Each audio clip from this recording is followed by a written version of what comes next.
Hey guys, today we're going to do a quick video on solving equations with just a bit of a trickier set of examples.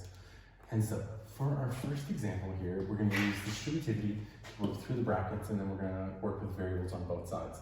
And so to start things off, we'll multiply 3 by each term inside the brackets, and that'll give us 3 times 2x is 6x, and then 3 times the positive 1 means plus 3, still minus 2 being equal to 2x plus 17.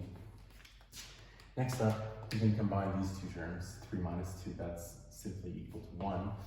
And we always want to get the variables all on one side to solve a linear kind of equation like this. And so we have the 6x here, we have the 2x here. I like to think which side are they going to be positive on, because I'd rather work with positive coefficients for x.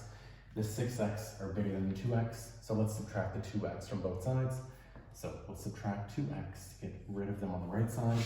And we always do the same thing on both sides.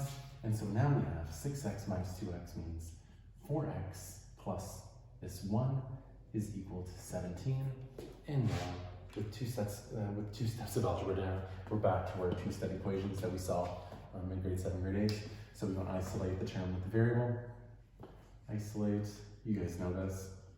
I'm just being thorough.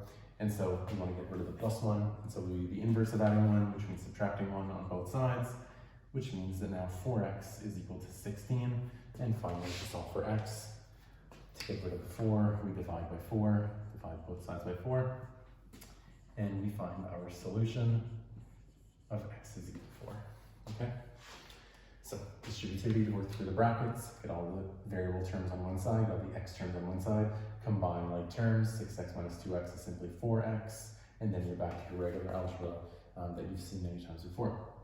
Our second example is again an equation with a variable term on both sides of the equal sign, and now we have to deal with fractions, which are always a little bit troublesome at first.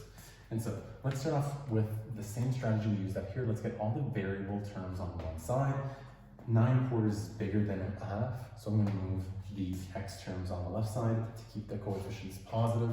That's just a preference. You can work with negative coefficients. I just rather positive. And so let's subtract 1/2 x. And we'll subtract 1/2 x. We'll combine the like terms. Both terms have an x, so we'll combine them. And so now we have 9/4 minus 1/2 x, right? Now I'll remind you, to subtract fractions, we need a common denominator.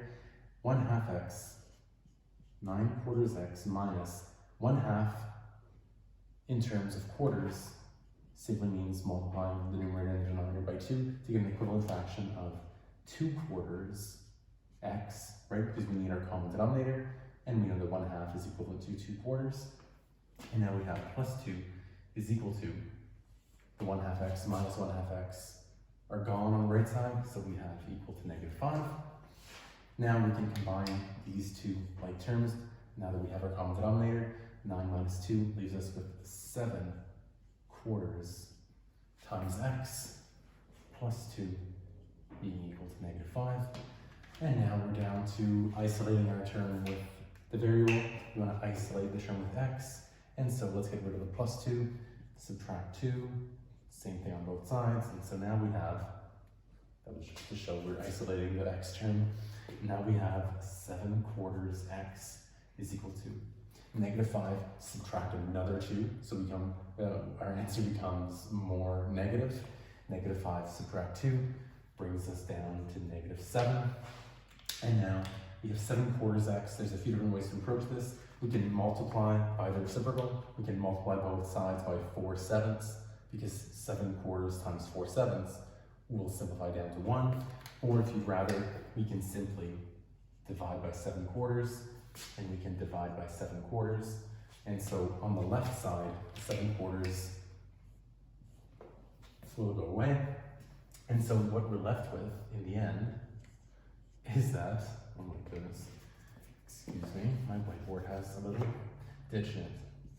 So now we have x by itself, because we canceled out the coefficients of 7/4, and so we have x is equal to -7 divided by 7/4. And I'll remind you that dividing by a fraction, here we're dividing a -7 by a fraction. Dividing by a fraction is the same as multiplying by its reciprocal. And so what we really have is x is equal to -7 times the reciprocal of 7 over 4. We flip it over to 4 over 7, like so. And now what we have is -7 times 4 over 7. The 7's are going to simplify down. They're going to cancel out completely. And so all we'll have left is -4 for our solution. And so we finish off our solution with exactly that x is equal to -4. And there you have it.